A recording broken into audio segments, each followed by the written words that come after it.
श्री कृष्ण जन्मभूमि मामले में supreme court में सुनवाई टल गई है। अब 2 हफ्ते बाद इस मामले पर सुप्रीम कोर्ट में होगी अगली सुनवाई। मुस्लिम पक्ष ने इलाहाबाद हाई कोर्ट के फैसले को दरअसल सुप्रीम कोर्ट में चुनौती दी थी। मुस्लिम पक्ष की तरफ से दाखिल याचिकाओं पर आज सुनवाई की तारीख थी, आज सुनवाई होनी थी, लेकिन फिलहाल ताज़ा अपडेट ये, ताज़ा जानकारी इस मामले से जुड़ी हुई है, इस केस से जुड़ी हुई है कि सुनवाई टल गई है और अब 2 हफ्तों के बाद इस मामले में अगली सुनवाई होगी। मुस्लिम पक्ष की तरफ से तमाम जो दलीलें रखी गई है, वहां पर जो याचिकाएं डाली गई थी, उन पर आज सुनवाई होनी थी। अगली तारीख आज ही की थी, लेकिन आज ये सुनवाई टल गई है और अब जो अगली तारीख मिली है वो 2 हफ्तों के बाद की मिली है, यानी कि 2 हफ्तों के बाद अब इस मामले पर अगली सुनवाई हो सकेगी। श्री कृष्ण जन्मभूमि विवाद मामला, जिस पर आज ये सुनवाई की तारीख थी, लेकिन फिलहाल जानकारी ये कि सुनवाई आज टल गई है और अब 2 हफ्तों के बाद इस मामले में इंतजार करना होगा सुप्रीम कोर्ट में जब फिर से सुनवाई होगी। क्या हुआ? देखिए, जो श्री कृष्ण जन्मभूमि का मामला आज था माननीय सर्वोच्च न्यायालय में, उसमें था कि जो मुस्लिम पक्ष का एसएलपी है वो मेंटेनेबल है या नहीं।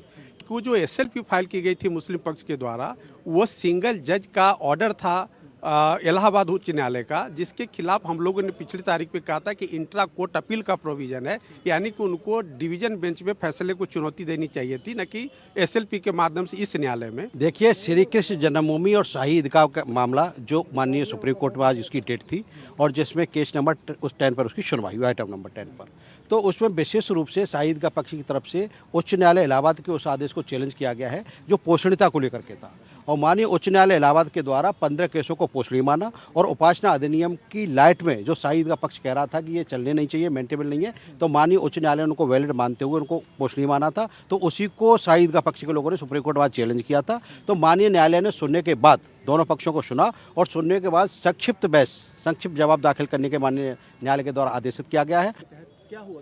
देखिए, दीपक चौधरी इस खबर पर ज्यादा जानकारी के साथ हमारे साथ लाइव कनेक्ट हो गए हमारे संवाददाता। दीपक, क्या कहते हुए सुनवाई टली है और अब 2 हफ्ते के बाद जब सुनवाई होगी, क्या उम्मीद लगाई जाए?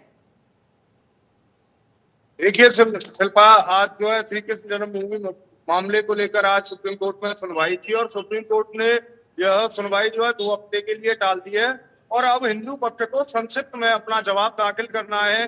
2 हफ्ते बाद वह सुप्रीम कोर्ट में हिंदू पक्ष अपना जवाब दाखिल करेगा।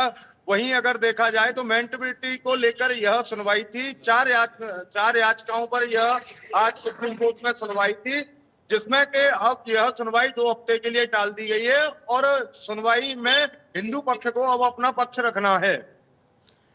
यानी कि मुस्लिम पक्ष की तरफ से जो याचिकाएं दाखिल की गई थी, अगली सुनवाई में पहले उनको सामने रखा जाएगा सुप्रीम कोर्ट की, या फिर सीधा हिंदू पक्ष की दलीलें रखी जाएंगी जब अगली सुनवाई होगी 2 हफ्तों के बाद?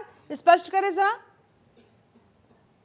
मुस्लिम पक्ष का कहना था कि यह केस जो है वो सुनने योग्य नहीं है। उसी को लेकर आज जो है हिंदू पक्ष के जो वकील हैं, एडवोकेट है महेंद्र प्रताप सिंह का कहना है कि संक्षिप्त में हिंदू पक्ष को अपनी जो है दलीलें पेश करनी है और वहीं आज सूक्ष्म समय के लिए यह सुनवाई हुई थी जो अब 2 हफ्ते के लिए टाल दी गई है। ठीक है, कुल मिलाकर ये मामला बनता है, नहीं बनता है, सुनवाई की योग्य है, नहीं है, अब जो दारोमदार है वो हिंदू पक्ष की दलीलों पर रहने वाला है, ये माना जाए दीपक। जब 2 हफ्तों के बाद इस मामले की अगली सुनवाई सुप्रीम कोर्ट में होगी, हिंदू पक्ष जो दलीलें रखेगा, जितनी मजबूत दलीलें रखेगा, उसी के आधार पर इस मामले का आगे भविष्य तय होगा। जी शिल्पा जी, देखा जाए तो हिंदू पक्ष की जो दलीलें हैं उन्हें संक्षिप्त में हिंदू पक्ष को अपनी दलील रखनी है। वहीं आज जो है रिकॉल एप्लीकेशन 7 रूल 11 और केसों की पोषणीयता और कोर्ट कमीशन के साथ साथ ट्रांसफर एप्लीकेशन को लेकर सुनवाई होनी थी, जिसमें सूक्ष्म समय के लिए आज सुप्रीम कोर्ट में सुनवाई हुई है। और वहीं बात की जाए तो एडवोकेट महेंद्र प्रताप जी ने बताया है कि वही अब हिंदू पक्ष को अपनी दलीलें रखनी है और हिंदू पक्ष को अपनी दलीलों के पर सुनवाई होनी है। ठीक है दीपक, नजर बनाए रखिएगा। फिलहाल बहुत शुक्रिया आपका इस पूरी बातचीत के लिए, जानकारी के लिए।